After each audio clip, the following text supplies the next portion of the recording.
ನಾನು 9:30ಗೆ ಬಂದು ಅಂಗಡಿ ಕ್ಲೋಸ್ ಮಾಡ್ಕೊಂಡು ಮಲ್ಕೊಂಡೆ. ಬೆಳಗಿನ ಜಾವ 12 ಗಂಟೆಗೇನೋ ವಾಯ್ಸ್ ಮೆಸೇಜ್ ಕಳಿಸೋನು. ಆಮೇಲೆ ತಿರ್ಗಾ ನಾನು ಬೆಳಗ್ಗೆ ಅಂಗಡಿ ತೆಗಿಬೇಕಾದ್ರೆ 7:15ಗೆ ಹೋಗಿ ಅಂಗಡಿ ತೆಗ್ದೆ. ತಿರ್ಗಾ ಮನೆಗೆ ಬಂದು ಹಿಂಗೆ ಇದು ಮಾಡಿದ್ನಲ್ಲ, ಬಾಕ್ಲೆಲ್ಲ ಹಾಕೊಂಡಿದ್ನಲ್ಲ, ಅದಕ್ಕೆ ಬಂದು ತಿರ್ಗಾ ಕದೆ ಎಲ್ಲ ಹೊಡೆದು ಆಮೇಲೆ ನೋಡಿದ್ರೆ ಹಿಂಗಾಗಿತ್ತು.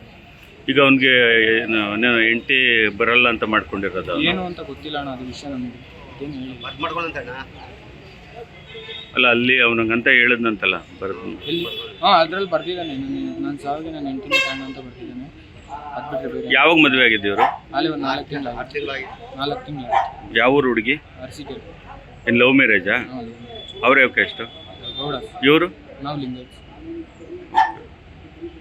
ಏನು ನೆನ್ನೆ ನೈಟು ಆಗಿರೋದ ಇದು?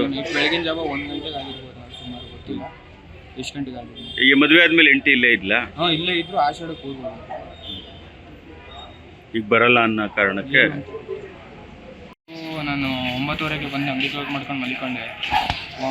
ಬೆಳಗಿನ ಜಾವ 12 ಗಂಟೆಗೇನೋ ವಾಯ್ಸ್ ಮೆಸೇಜ್ ಕಳಿಸೋನು. ಆಮೇಲೆ ತಿರ್ಗಾ ನಾನು ಬೆಳಗ್ಗೆ ಅಂಗಡಿ ತೆಗಿಬೇಕಾದ್ರೆ 7:15ಗೆ ಹೋಗಿ ಅಂಗಡಿ ತೆಗ್ದೆ.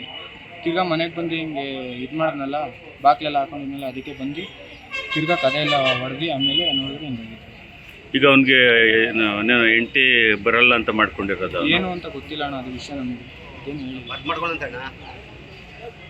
ಅಲ್ಲ, ಅಲ್ಲಿ ಅವನಿಗಂತ ಹೇಳಿದ್ನಂತಲ್ಲ ಬರೋದು. ಎಲ್ಲಿ?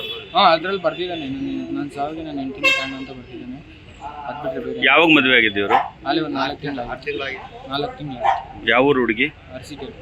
ಏನು ಲವ್ ಮ್ಯಾರೇಜಾ? ಅವ್ರ ಯಾವ ಎಷ್ಟು? ಗೌಡ. ಇವರು? ನಾವು ಲಿಂಗಾಯತ್. ಏನು ನೆನ್ನೆ ನೈಟು ಆಗಿರೋದ ಇದು? ಬೆಳಗಿನ ಜಾವ 1 ಗಂಟೆಗೆ ಆಗಿರ್ಬೋದು, ಸುಮಾರು ಗೊತ್ತಿಲ್ಲ ಎಷ್ಟು ಗಂಟೆಗೆ ಆಗಿರ್ಬೋದು. ಈಗ ಮದುವೆ ಆದ್ಮೇಲೆ ಹೆಂಡತಿ ಇಲ್ಲೇ ಇದ್ಲ? ಇಲ್ಲೇ ಇದ್ರು, ಆಷಾಢಕ್ಕೆ ಹೋಗ್ಬೋದು.